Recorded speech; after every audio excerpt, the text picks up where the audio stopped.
Alhamdulillahi Rabbil Alamin.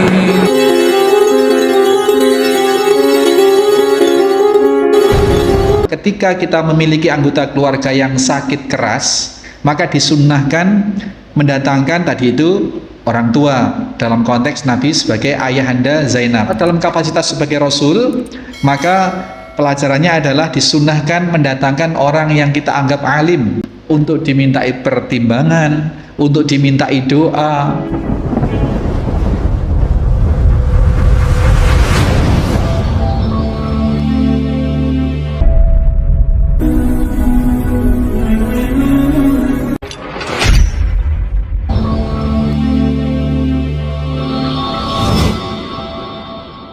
Bismillahirrahmanirrahim. Assalamualaikum warahmatullahi wabarakatuh. Innal hamdalillah nahmaduhu wa nasta'inuhu wa nastaghfiruh wa na'udzu billahi min shururi anfusina wa min sayyiati a'malina.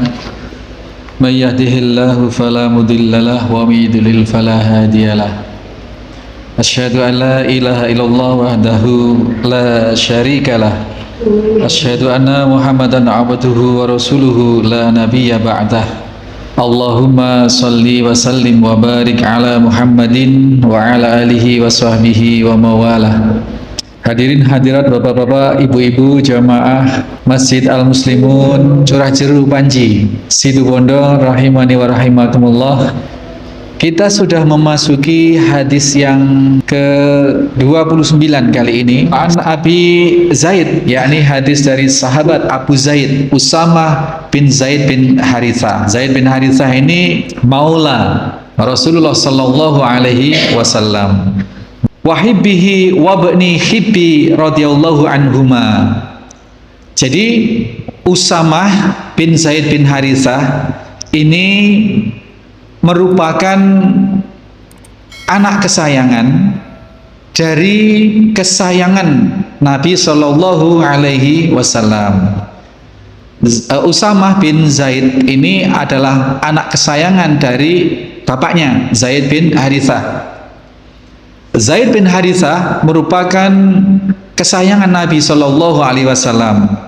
Maka di sini disebutkan oleh Al-Imam An-Nawawi rahimahullahu taala bahwasanya Usamah bin Zaid bin Harithah ini merupakan hibbihi wa bani hibbihi, anak kesayangan dari anak kesayangan anak kesayangan Rasulullah Shallallahu Alaihi Wasallam. Ya, kemudian dua-duanya merupakan sahabat Nabi, maka disematkan gelar, bahwa gelar ini juga merupakan satu jaminan bahwasanya radhiyallahu anhuma, keduanya mendapatkan radhiyallahu anhuma ini. Bapak-Ibu sekalian, ini bermakna, selain bermakna doa semoga Allah meridhoinya, tetapi karena gelar ini yang menyematkan Nabi Shallallahu Alaihi Wasallam, maka bisa dikatakan ini merupakan sebuah jaminan bahwa Allah Subhanahu Wa Taala meridhoi, telah meridhoi. Nah, jadi seperti itu. Ini para sahabat semuanya bergelar radhiyallahu anhu. Kalau dua anhuma, kalau nanti disebutkan juga sahabat yang sedemikian lebih dari dua orang disebut radhiyallahu anhum. Allah telah meridhoi, atau semoga Allah meridhoi mereka semua. Qala, Usamah kemudian berkata, ini karena konteksnya yang bercerita ini adalah Usamah. Usamah tadi yang merupakan anak Zaid bin Harithah berkata, cerita, arsalat bintun Nabi sallallahu alaihi wasallam, putri Nabi sallallahu alaihi wasallam, insyaallah bernama Zainab ini kalau ditelusuri dalam riwayat ini. Tapi dalam hadis ini Usamah hanya menyatakan putri Nabi Shallallahu Alaihi Wasallam mengirim utusan atau mengutus seseorang kepada Nabi Shallallahu Alaihi Wasallam. Kemudian mengirim utusan sambil berpesan, inna bani qad uhtudira, anak laki-lakiku sungguh sedang dalam keadaan sakit keras. fashhadna, maka datanglah kepada kami.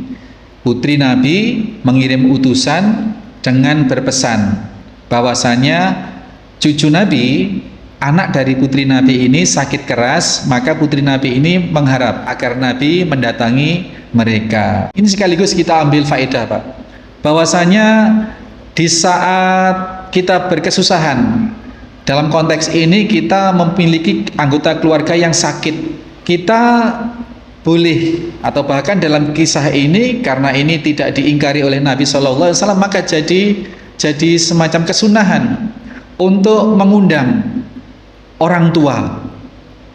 Dalam konteks bahwa Zainab adalah putri Nabi, maka mendatangkan orang tua untuk dimintai doa, untuk dimintai jalan keluar, apakah doa, apakah solusi bagaimana menyikapi anak, menyikapi keluarga yang sudah sakit payah ini, dalam konteks bahwa ini putri Nabi, orang tua.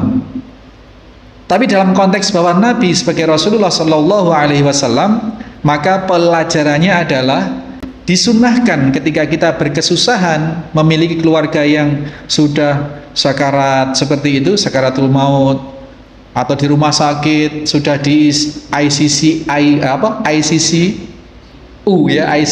itu, kita disunnahkan mendatangkan orang alim untuk dimintai doa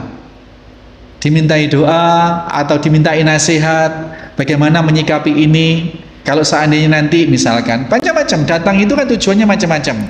Di sini tidak dijelaskan juga Zainab mengundang Nabi itu dalam rangka apa. Yang pasti dalam rangka karena anak Zainab ini sakit keras. Maka pelajaran yang kita bisa ambil adalah ketika kita memiliki anggota keluarga yang sakit keras, maka disunnahkan mendatangkan tadi itu orang tua, dalam konteks Nabi sebagai ayahanda Zainab. Nabi SAW dalam kapasitas sebagai Rasul, maka pelajarannya adalah disunnahkan mendatangkan orang yang kita anggap alim, ya, untuk dimintai pertimbangan, untuk dimintai doa. Yang tren sekarang ini doa itu disebut ruqyah begitu.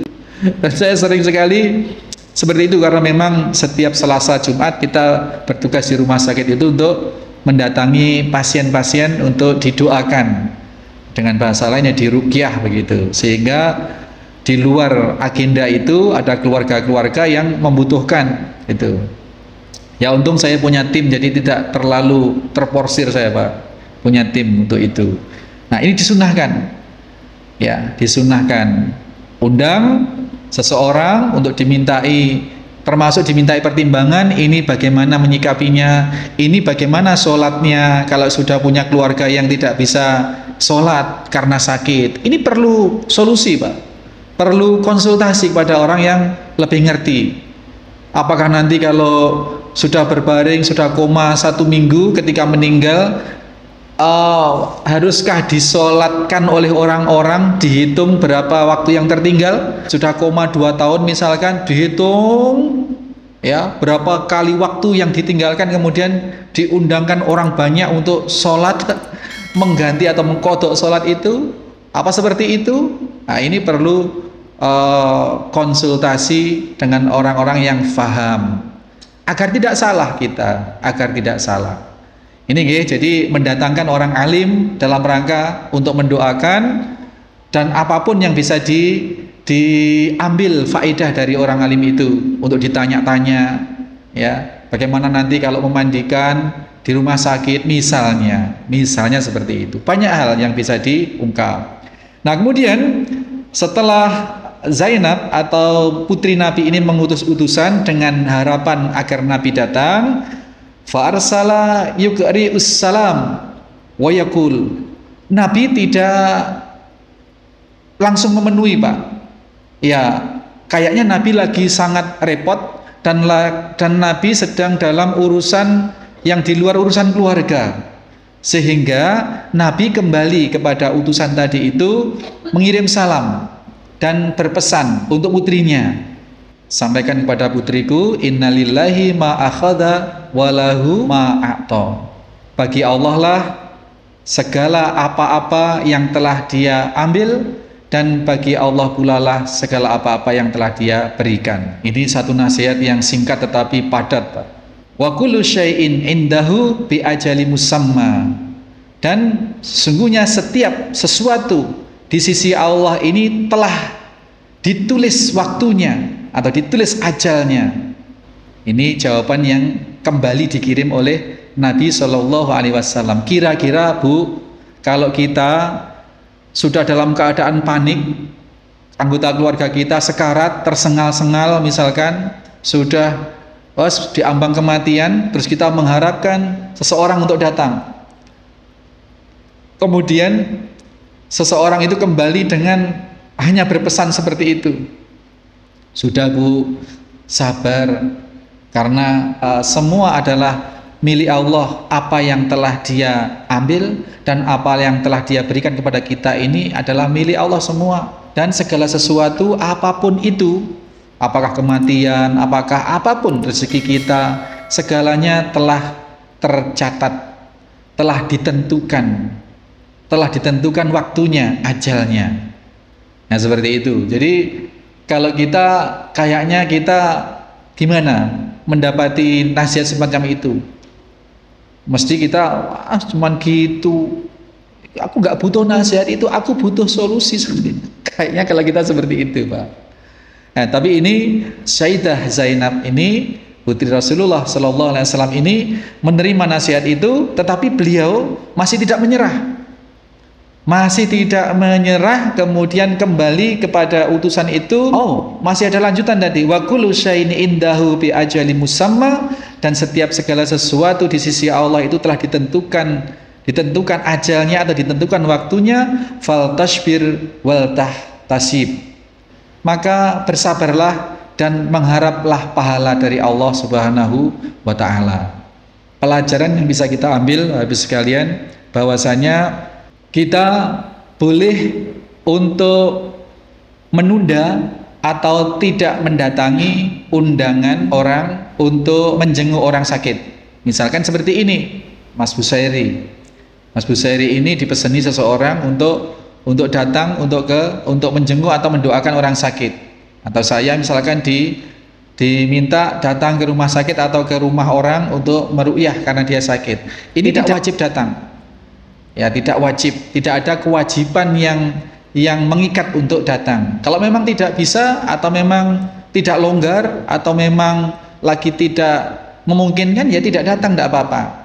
Tapi sampaikan pesan dengan baik. Kalau saya pasti, kalau misalkan seperti itu, misalkan lewat WA, lewat telepon, ya kita kasih nasihat-nasihat. Diatasi dengan doa seperti ini, ya seperti itu. Jadi ketidakhadiran kita tetap mereka merasa nyaman karena kita respect, karena kita menampakkan empati kita. Jangan tidak datang tapi dengan alasan yang menyakitkan, Pak. Ngapain saya ke sana? Wong dia aja waktu sehat tidak nyapa misalnya. Nggak boleh seperti itu. Ini Rasulullah tidak datang tetapi memberikan nasihat-nasihat yang sangat berharga. Satu, itu tidak wajib datang. Berbeda dengan undangan walimah, Pak. Kalau undangan walimah itu wajib datang, ya. Dimana dalam kewajiban di dalam syara itu yang boleh ditinggalkan hanya dua tadi itu, maridah au ala safarin, sakit atau ketika memang tidak ada di tempat, sedang dalam perjalanan. Diundang walimah. Walimah itu pernikahan, dimana acaranya di sana memang hanya makan. Jangan salah, Pak. Walimah itu acaranya adalah makan. Setelah seseorang melakukan akad nikah, kemudian ada kewajiban untuk mengumumkan agar khalayak itu tahu bahwa anaknya atau si fulanah dengan si fulan ini telah sah sebagai suami istri, maka harus diumumkan supaya tidak terjadi fitnah, tuduhan-tuduhan atau prasangka-prasangka, suudzon-suudzon. Maka harus diumumkan.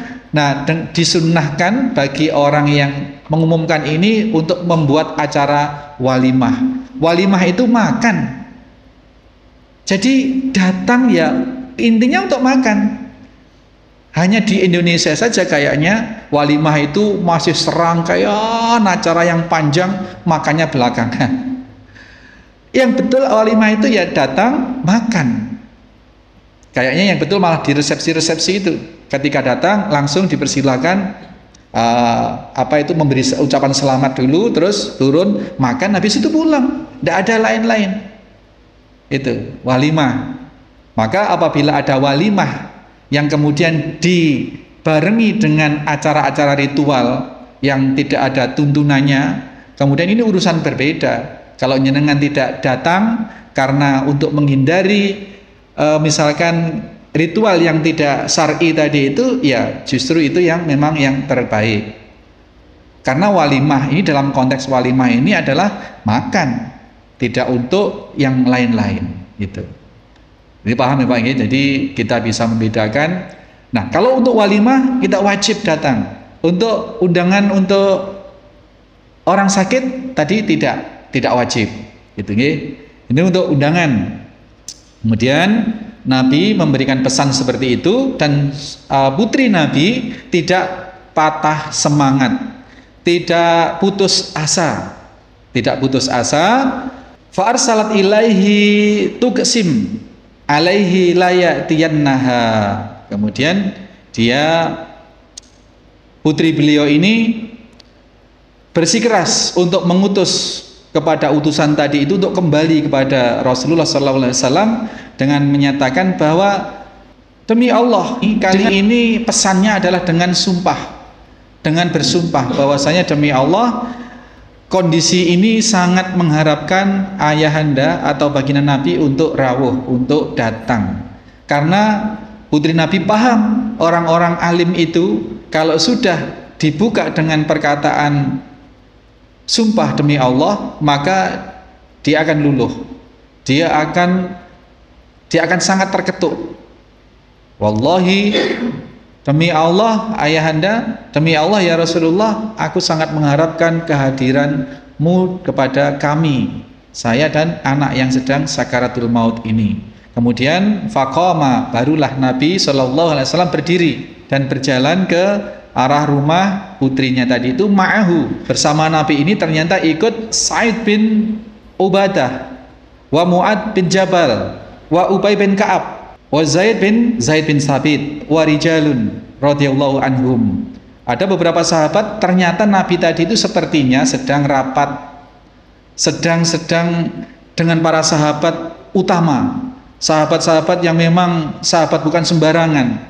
Kita tahu siapa itu Sa'ad bin Ubadah. Dia seorang yang Ansor yang sangat luar biasa dedikasinya kepada Nabi SAW. Mu'ad bin Jabal, seorang fuqaha, seorang sahabat yang terpilih, yang utama di dalam hal fikih. Kemudian Ubay bin Ka'ab ini seorang sahabat yang paling bagus, yang paling mungkin hafalan Al-Qur'annya. Sehingga ketika Nabi SAW satu saat menjadi imam, dan beliau Nabi SAW ini merasa terlewat satu ayat yang dibaca Pak, kemudian ketika turun sholat langsung nyari kemana Ka'ab. Kemudian datang Ka'ab, kok tadi tidak mengingatkan saya terlewat satu ayat begitu. Maka Ka'ab menjawab, oh maaf ya Rasulullah, saya kira ayat itu memang sudah dimansuh, sudah diangkat atau sudah dihapus oleh Allah. Itu. Jadi sahabat Ka'ab, Ubay bin Ka'ab ini sahabat yang paling bagus hafalannya, paling lengket ingatannya terhadap Al-Qur'an. Kalau seandainya bukan dia yang paling mungkin hafalannya, tentu Rasulullah tidak memanggil nama dia. Semua sahabat, Abu Bakar, Umar, Utsman, Ali, semuanya hafal Al-Quran. Tetapi hafal itu punya tingkatan-tingkatan kemungkinan. Lengketnya itu yang dinilai paling lengket adalah Ubay bin Ka'ab ini. Nah, Zaid bin Sabit kita tahu beliau seorang penulis ya. Dalam sejarahnya kemudian beliau yang mencatat setiap wahyu yang turun dari Allah kepada Rasulullah, beliau yang catat ini. Kepada sahabat-sahabat utama itu ternyata Nabi sedang bermuwajahah, sedang rapat atau sedang apa, sehingga tidak langsung memenuhi permintaan putrinya tadi.